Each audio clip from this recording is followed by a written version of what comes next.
Do you get to your grading and just forget all your theory, your Korean theory? You get questioned and it's just gone. This is something I see a lot as a grading examiner and as a coach. I will see people come to the table, or I will test them in some way, and they will just completely forget everything that they've learnt. The parents will come to me and say, but they revised constantly, I don't understand how they forgot it, I don't understand how they couldn't recall it on the day. And this happens to me as well. And it's very much to do with how we're revising. So I always ask people, how are you revising your Korean terminology? And they will say something along the lines of, well, I read my notes, I read the theory sheets that you gave me, and that'll be about it. So if we're going to be able to retain and hopefully recall that information, we need to have our inputs going in, which is fine. So we have our inputs here, going into my brain there that I've tried to draw. So inputs could be something like reading, listening, and watching. So that could be that we're reading our syllabus sheets, it could be that we're listening to audio theory, and we could be watching videos. And that's all very well and good. That's just stuff coming in. But in order to be able to test well in it, you need to have the outputs.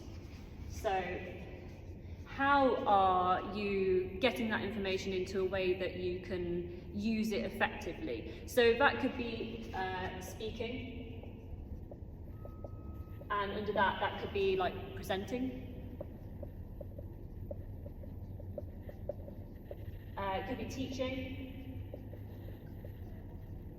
So you could be teaching someone else in your household about the theory. It could be writing. So you could be writing out your key terms, or even, I'll put under here, drawing. So sometimes I like to draw things pictorially so that I can see how that connects in my brain. Anyone that knows me, who's worked with me, knows that I do a lot of like mind mapping, and that works for my outputs. Applying.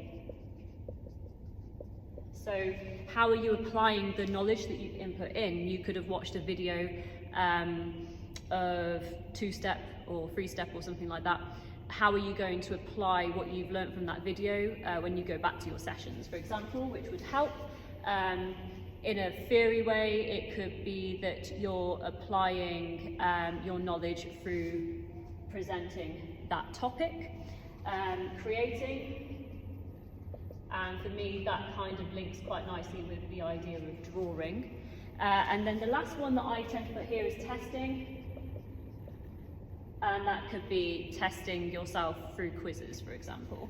So all of this combined, we want to have methods to how we test our knowledge. So I use flashcards. Just change slides because that was easier. What else do I do? I write out key terms,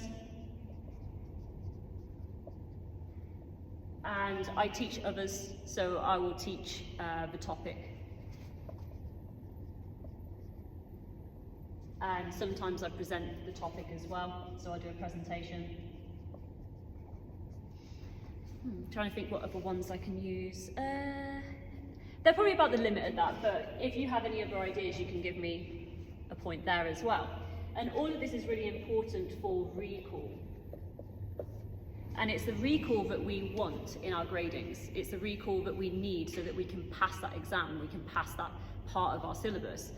All of this is what we need to be doing in order to be successful in these areas. So as a parent, if you're not mindful about how your child is actually doing their revision, that kind of sets them up a little bit to struggle or fail. So I would suggest that as parents, you're actively involved in the process of them learning their theory. Don't just leave it to them. Help them, test them, help them create flashcards, test them with their flashcards. As an adult, that is obviously very self-directed, so you're going to have to think of your ways of revising, your ways of getting those outputs, and your ways of learning how to recall that information so that you don't panic on your grading day. For my students, what I do is I have an e-learning area It has verbal theory that I've recorded so they can learn how to use the listening elements of things. We have videos on there. I have learning activities, so like pairing activities, different spelling type activities, and we also have tests. Before a student can grade with us, they do have to do the e-learning, they do have to go through all of the syllabus, and it really helps with their understanding so that when they come on the grading day, as a coach, I know that I've given them the best opportunity that I can.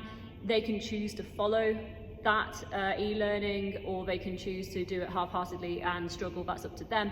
But as a coach, I would always want to give them the best I can, and I cater to all different learning styles within that e-learning. So as coaches, think about how you're giving the information, because not everyone is a read-write learner. They might not be someone that can just look at a page and read it. You might want to refer them, I don't know, to different videos or different audio theories, maybe create your own. But all in all, this is the way that I would suggest moving my students forwards towards a better outcome at their grading, so that they can recall that information following this process of inputting, creating your outputs, having your methods, and therefore revising effectively so that you can be successful on your grading day.